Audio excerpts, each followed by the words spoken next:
Jember, NIM 2020 18620B0036. Prodi PLB. Di sini saya mendapat tugas dari Bunda Tati untuk membuat video dengan materi yang ditentukan.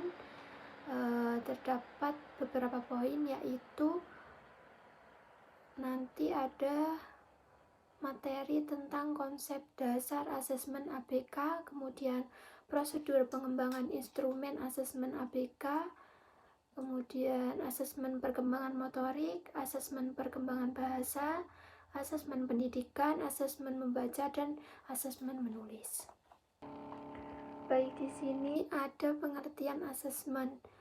Asesmen secara umum adalah upaya untuk mendapatkan data atau informasi dari proses dan hasil pembelajaran untuk mengetahui seberapa baik mahasiswa atau program studi dibandingkan terhadap tujuan atau kriteria atau capaian pembelajaran tertentu.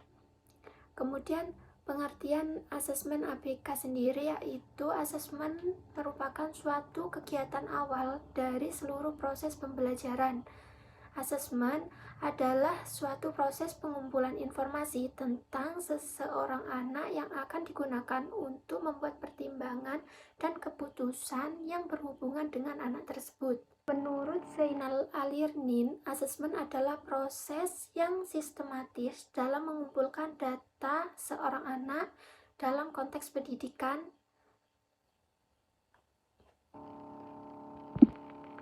Menurut Zainal Alirnin, asesmen adalah proses yang sistematis dalam mengumpulkan data seseorang anak dalam konteks pendidikan. Dalam konteks pendidikan, asesmen berfungsi untuk melihat kemampuan dan kesulitan yang dihadapi seseorang saat itu sebagai bahan untuk menentukan apa yang sesungguhnya dibutuhkan. Berdasarkan informasi itu, seorang guru akan dapat menyusun program pembelajaran yang bersifat realistis sesuai dengan kenyataan objektif dari anak tersebut.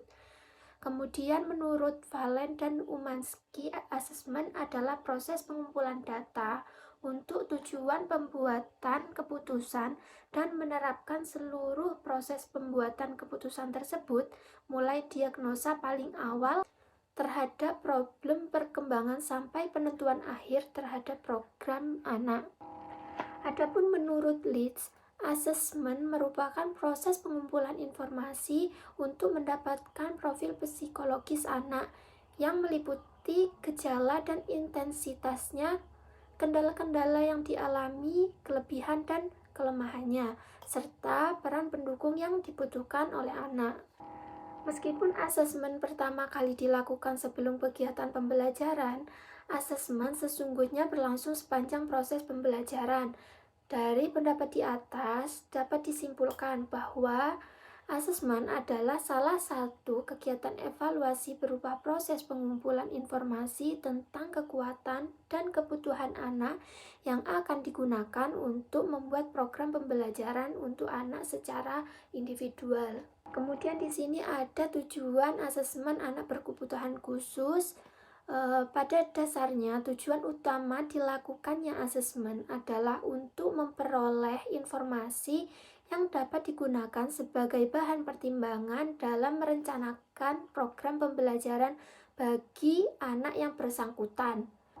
Menurut Zainal Alimin, tujuan asesmen adalah untuk mengetahui kemampuan anak, untuk mengetahui hambatan belajar anak, untuk mengetahui pencapaian perkembangan anak, dan untuk mengetahui kebutuhan belajar anak. Kemudian Muhammad Amin mengemukakan bahwa tujuan dilakukannya asesmen berkaitan erat dengan waktu mengadakannya. Kegiatan asesmen yang dilakukan setelah ditemukan bahwa seorang itu ABK atau anak berkebutuhan khusus, atau setelah kegiatan deteksi, maka asesmen diberlakukan untuk menyaring kemampuan anak berkebutuhan khusus. Hal ini dimaksudkan untuk mengetahui kemampuan anak dalam setiap anak, misalnya bagaimana kemampuan bahasanya, kemampuan kognitifnya, kemampuan geraknya, atau kemampuan penyesuaian dirinya. Kemudian asesmen juga dilakukan untuk keperluan pengklasifikasian, penempatan, dan penemuan program pendidikan anak berkebutuhan khusus, kemudian menentukan arah atau tujuan peserta, kemudian menentukan arah atau tujuan pendidikan serta kebutuhan anak berkebutuhan khusus. Kemudian juga untuk mengembangkan program pendidikan yang diindividualiskan yang dikenal dengan IEP atau Individualized Education Program. Dengan data yang diperoleh sebagai hasil asesmen, dapatlah diketahui kemampuan dan ketidakmampuan anak berkebutuhan khusus. Kemudian juga untuk menentukan strategi, lingkungan belajar, dan evaluasi pengajaran. McLaughlin dan Lewis mengemukakan bahwa sekurang-kurangnya ada 5 keperluan mengapa kita melakukan asesmen, yaitu untuk screening atau penyaringan, kemudian referral atau pengalih tanganan atau perencanaan pembelajaran, kemudian memonitor kemajuan siswa dan evaluasi program. Asesmen dapat dipandang sebagai upaya yang sistematis untuk mengetahui kemampuan, kesulitan, dan kebutuhan anak berkebutuhan khusus pada bidang tertentu. Maka dari itu, terdapat konsep dan prosedur yang ada pada pelaksanaan atau pengembangan asesmen, yang dimana terdapat 3 unsur, yaitu konsep dasar dan ruang lingkup asesmen, kemudian prosedur pengembangan instrumen asesmen, dan yang ketiga yaitu prosedur pelaksanaan asesmen.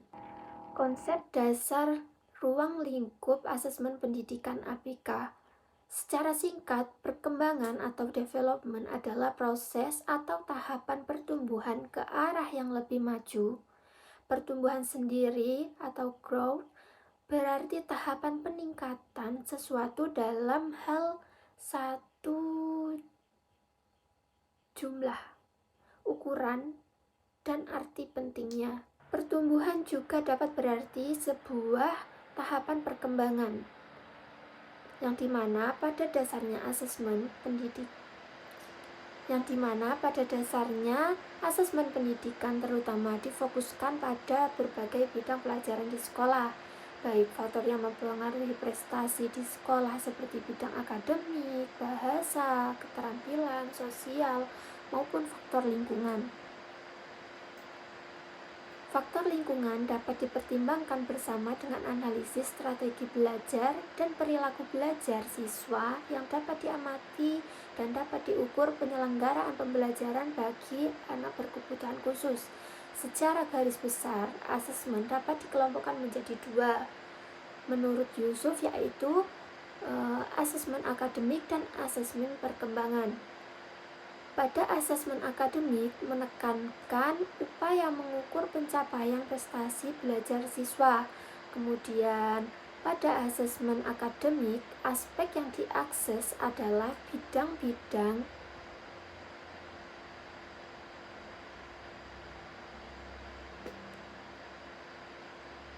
kemampuan dan keterampilan akademik seperti keterampilan membaca, menulis, dan berhitung atau matematika.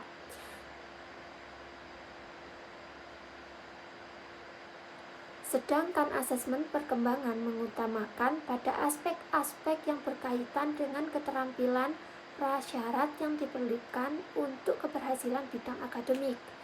Adapun aspek-aspek yang dapat diakses dapat berupa perkembangan kognitif yang meliputi aspek bahasa dan komunikasi, persepsi, konsentrasi, dan memori.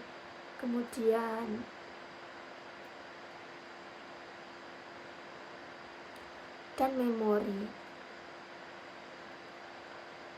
Kemudian perkembangan motorik, perkembangan sosial, dan perkembangan emosi.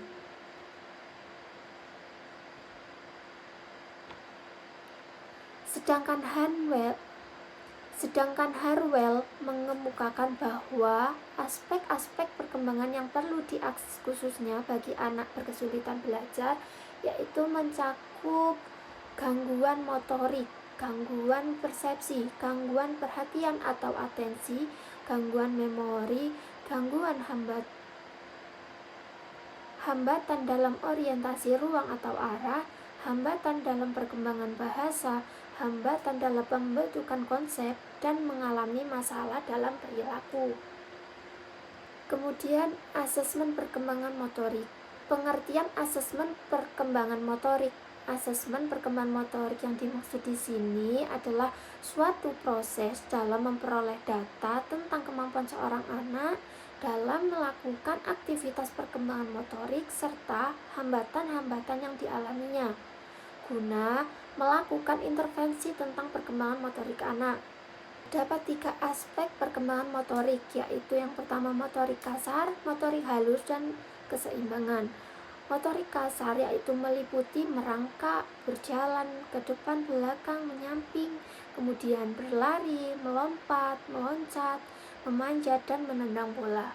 Kemudian motorik halus seperti menoleh ke kanan, ke kiri, ke bawah, kemudian meraih benda, memasukkan benda, menulis, menjiplak, meniru, menggunting, menempel, melempar bola, dan menangkap bola. Kemudian yang ketiga yaitu keseimbangan seperti berjalan dengan membawa benda, berjalan dengan mata tertutup, berjalan pada suatu garis lurus, berjalan di atas papan titian, kemudian berjalan jinjit, dan berdiri dengan satu kaki. Asesmen perkembangan bahasa dan bicara.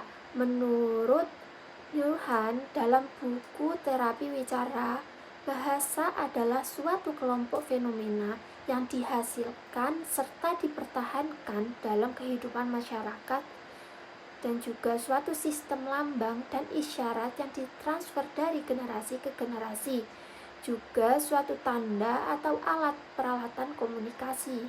Sedangkan menurut Webster, bahasa adalah komunikasi atau ekspresi pikir dan perasaan yang berwujud vokal dan merupakan kombinasi dari beberapa bunyi atau simbol-simbol tertulis yang mengandung arti. Fungsi bahasa dan bicara di sini yaitu meliputi bahasa sebagai alat komunikasi, bahasa digunakan sebagai ekspresi diri dan mengemukakan pendapat terhadap lawan bicara sehingga komunikasi antara komunikator dan komunikan dapat tersampaikan. Kemudian bahasa sebagai alat penyimpanan atau komunikasi yang dapat disampaikan oleh komunikator bisa diterima dan bermanfaat oleh komunikan yang diimplementasikan melalui tulisan yang dirangkum, misalnya dalam pembelajaran. Kemudian bahasa sebagai alat penolong. Bahasa digunakan sebagai penemu hal yang abstrak atau tak nampak menjadi suatu yang komplit dan dapat diterima dengan pikiran. Kemudian di sini juga bahasa sebagai wadah penghantar makna. Bahasa digunakan sebagai penentu dari penuturan yang diucapkan oleh komunikator sebagai penghayatan melalui benda dan tingkah laku sehingga komunikan bisa melihat nyata dari fakta yang ada. Dan bahasa yang tidak mengenal situasi dan kondisi fungsi bicara meliputi bicara sebagai alat kebutuhan, bicara sebagai kebutuhan kehidupan sehari-hari, bicara juga sebagai alat berbahasa. Lalu di sini ada tahap perkembangan kemampuan bahasa dan bicara. Pada 0 sampai 8 minggu pada masa awal, seorang bayi akan mendengarkan dan mencoba mengikuti suara yang didengarkannya. Sebenarnya tidak hanya itu, sejak lahir ia sudah belajar mengamati dan mengikuti gerak tubuh serta ekspresi wajah yang dilihatnya dari jarak tertentu. Kemudian sejak 2 minggu pertama ia sudah mulai terlihat dengan percakapan dan pada minggu ke-6 ia akan mengenali suara sang ibu dan pada usia 8 minggu ia mulai mampu memberikan respon terhadap suara yang dikenalinya. Lalu pada 8-24 minggu, pada usia 8-24 minggu, tidak lama setelahnya seorang bayi tersenyum, ia mulai belajar mengekspresikan dirinya melalui suara-suara yang sangat lucu dan sederhana seperti ah, atau oh. Dan tidak lama kemudian ia akan mulai mengucapkan konsonan seperti p,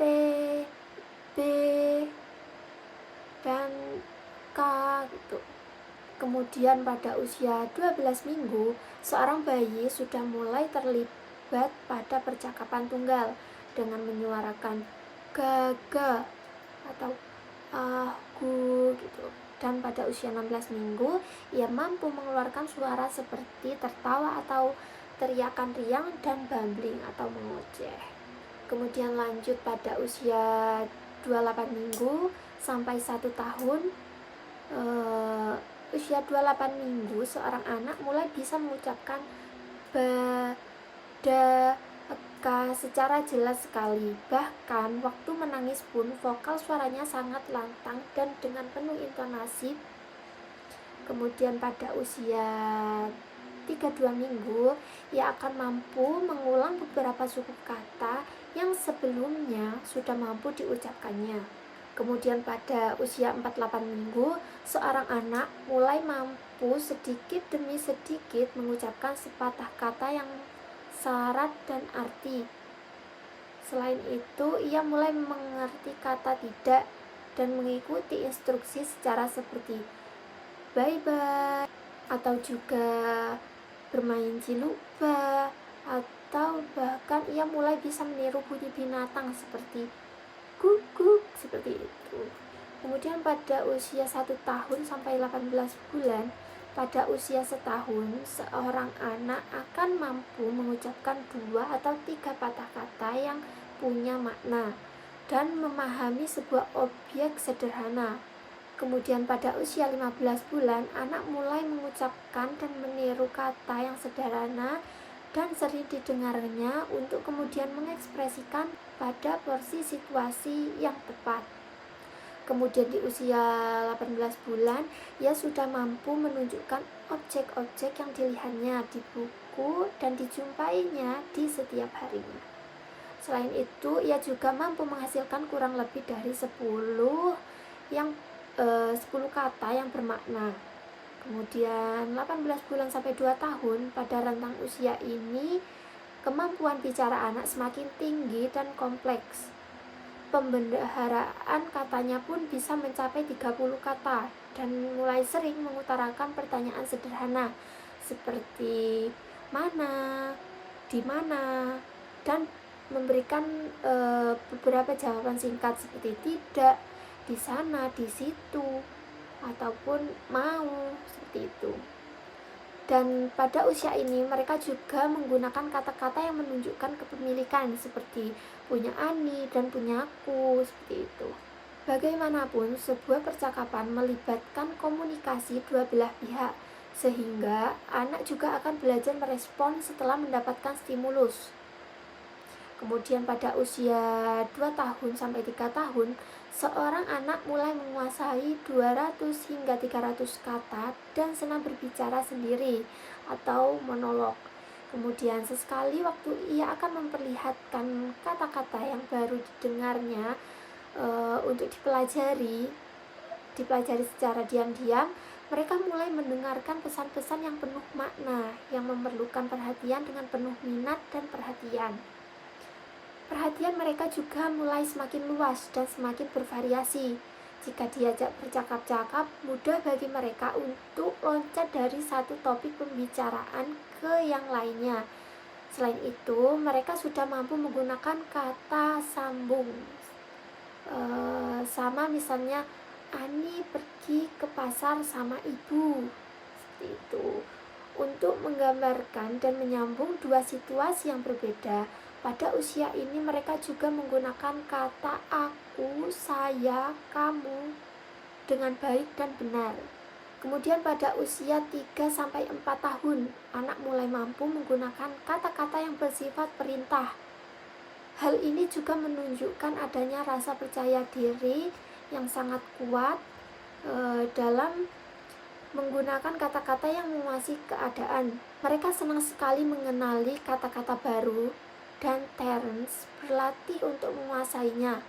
Mereka menyadari bahwa dengan kata-kata mereka bisa mengendalikan situasi seperti yang diinginkannya, bisa mempengaruhi orang lain, bisa mengajak teman-temannya atau ibunya.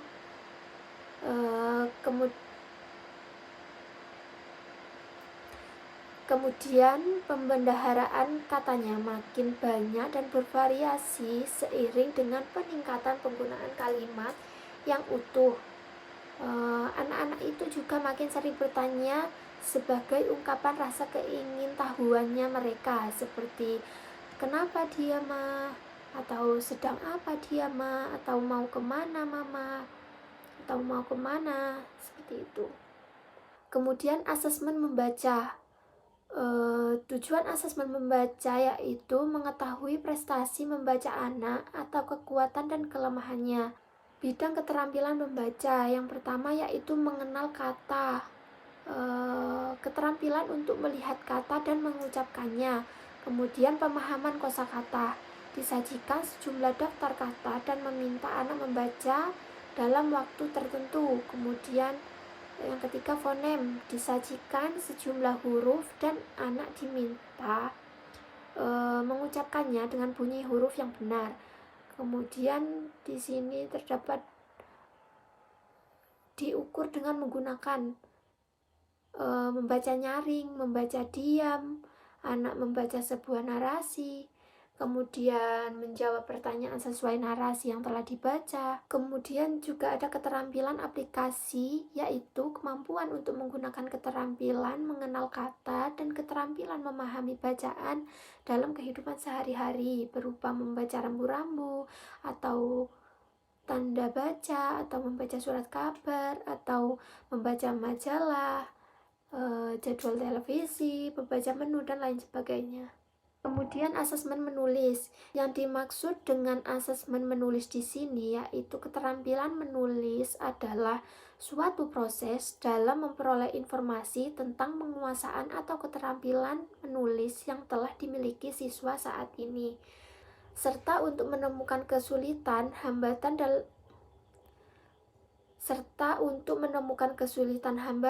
dalam mempelajari keterampilan menulis yang dialaminya.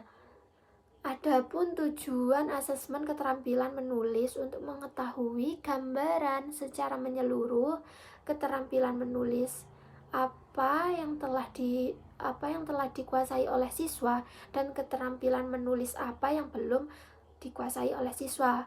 Kemudian dengan demikian hasil asesmen akan menjadi landasan bagi penyusun program pembelajaran menulis siswa yang bersangkutan. Pada permulaan dapat diobservasi terhadap berbagai kemampuan menulis dari kanan ke kiri, memegang pensil dengan benar, menulis nama panggilannya secara mandiri, menulis huruf-huruf dan menyalin kata-kata dari papan tulis ke buku tulis ataupun kertas, kemudian menulis pada garis yang tepat. Kemudian menurut Zener-Blosser Evaluation Scales itu terdapat 3 mengukur kemampuan tulisan tangan dengan 5 aspek asesmen tulisan tangan. Yang pertama yaitu letter formation, kemudian vertical strokes in manuscript, kemudian yang ketiga spacing, dan yang keempat alignment and proportion, dan yang kelima line quality. Kemudian yang terakhir di sini yaitu ada asesmen pendidikan. Asesmen pendidikan atau akademik adalah suatu proses untuk mengetahui kondisi dan kemampuan peserta didik berkebutuhan khusus atau PDPK dalam bidang akademik. Bagi PDPK pada jenjang preschool, kemampuan akademik yang diperlukan digali terkait dengan kemampuan membaca, menulis, dan berhitung. Sedangkan bagi PDPK pada jenjang pendidikan dasar dan selanjutnya, kemampuan akademik yang perlu digali adalah terkait dengan semua bidang studi dan mata pelajaran yang diajarkan pada sekolah tersebut. Fungsi asesmen dalam konteks ini adalah untuk membantu guru dan terapis dalam menyusun perencanaan pembelajaran dalam program layanan kebutuhan khusus yang tepat. Dalam hal ini, hasil asesmen dapat difungsikan sebagai kondisi kemampuan awal atau baseline sebelum diberikan layanan baik akademik maupun program berkebutuhan khusus. Baik, selanjutnya yaitu konsep dasar identifikasi dini secara umum. Identifikasi dini adalah proses mengenali gejala awal dari suatu kondisi masalah sebelum mencapai tahap yang lebih parah atau tidak dapat diatasi.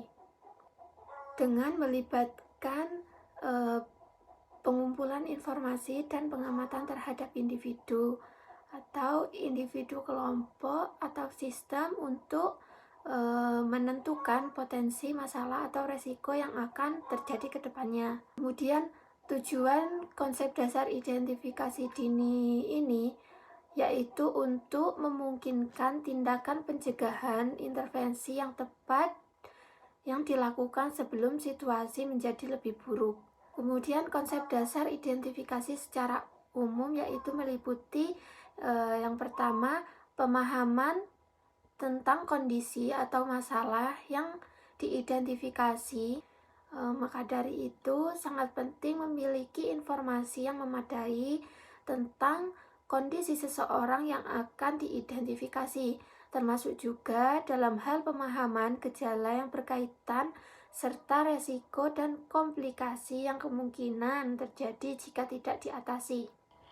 Kemudian yang kedua yaitu identifikasi dini ini melibatkan observasi dan pemantauan secara terus-menerus terhadap individu yang akan diidentifikasi.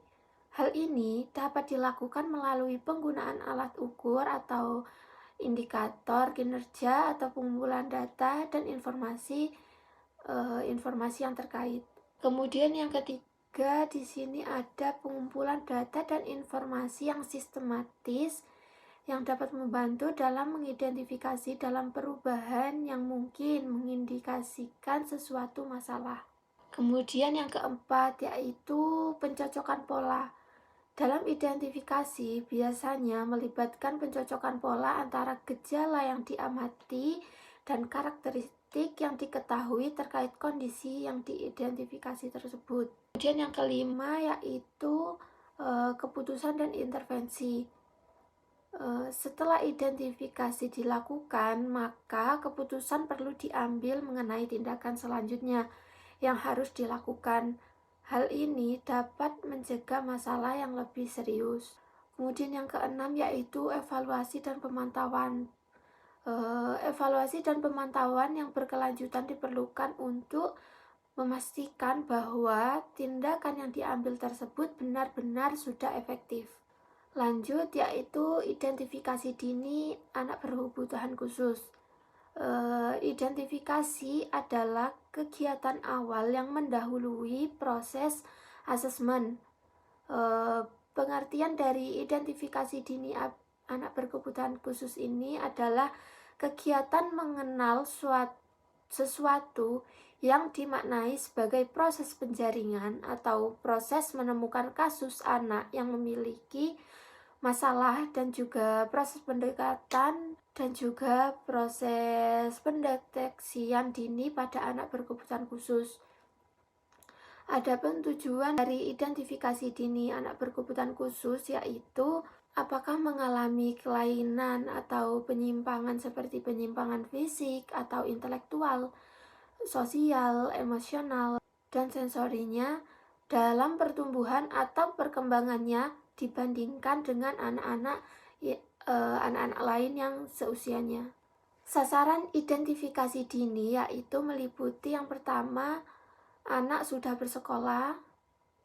Kemudian yang kedua, anak yang baru masuk di sekolah umum. Kemudian yang ketiga yaitu anak yang belum masuk sekolah atau yang tidak pernah memasuki sekolah. Yang pertama, anak yang sudah bersekolah di sekolah umum yaitu dengan cara guru kelas atau guru mapel menggunakan panduan identifikasi sederhana. Kemudian melakukan identifikasi kepada seluruh peserta didik yang ada di kelas tersebut untuk menemukan anak-anak yang memerlukan pelayanan khusus. Kemudian anak yang memiliki hambatan belajar melalui proses identifikasi ini perlu ditindaklanjuti dengan dilakukannya asesmen pada anak. Kemudian yang kedua yaitu anak yang baru masuk sekolah umum. Anak yang baru masuk sekolah umum ini dengan cara melakukan cara yang sama seperti tadi, yaitu melakukan identifikasi pada seluruh peserta didik yang baru masuk tersebut. Kemudian yang ketiga yaitu anak yang belum atau tidak bersekolah. Pada anak yang belum atau tidak bersekolah ini, maka harus dilakukan identifikasi juga dengan menggunakan identifikasi sederhana melalui atau bekerja sama dengan kepala desa, ketua RT, lurah, posyandu, dan puskesmas untuk melakukan pendataan anak berkebutuhan khusus usia sekolah namun belum bersekolah. Maka dari kegiatan pendataan tersebut selanjutnya adalah melaporkan kepada dinas pendidikan setempat untuk dilakukan langkah-langkah persiapan menjelang anak tersebut memasuki sekolah. Kegiatan identifikasi anak berkebutuhan khusus dilakukan sebagai 5 keperluan, yaitu yang pertama yaitu penjaringan, yang kedua pengalih tanganan, dan yang ketiga klasifikasi, yang keempat perencanaan pembelajaran, dan yang kelima yaitu pemantauan kemajuan belajar. Baik, di sini yang pertama yaitu penjaringan atau screening. Penjaringan atau screening ini berfungsi untuk menandai anak-anak yang mengalami gejala-gejala tertentu. Kemudian yang kedua, pengalih tanganan atau refill. Pengalih tanganan ini berdasarkan gejala yang ditemukan pada screening tadi. Selanjutnya anak-anak tersebut dikelompokkan menjadi 2, yaitu anak yang perlu dirujuk ke tenaga profesional dan langsung ditangani sendiri oleh guru.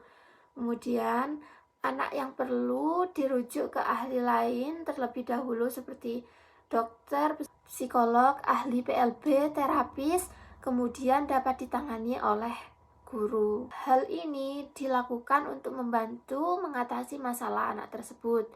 Kemudian yang ketiga yaitu klasifikasi, yaitu bertujuan untuk menentukan apakah anak yang telah dirujuk ke tenaga profesional tadi benar-benar memerlukan penanganan lebih lanjut atau langsung dapat diberikan pelayanan pendidikan khusus. Kemudian yang keempat yaitu perencanaan pembelajaran.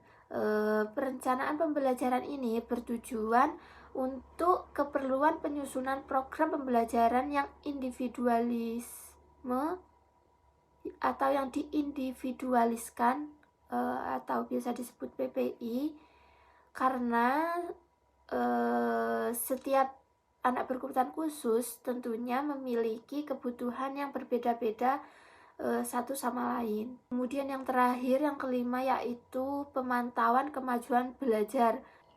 Hal ini perlu dilakukan, perlu dipantau guna mengetahui apakah proses pembelajaran khusus yang diberikan berhasil atau tidak. Apabila dalam kurun tertentu anak ini tidak mengalami kemajuan yang signifikan, maka perlu ditinjau aspek-aspek yang berkaitan. Dengan demikian, identifikasi dan asesmen ABK ini sangat berperan penting dalam pelayanan yang tepat bagi anak berkebutuhan khusus. Baik, itulah materi dari saya yang dapat saya sampaikan. Kurang lebihnya saya mohon maaf. Semoga bermanfaat. Sekian dari saya. Wassalamualaikum warahmatullahi wabarakatuh.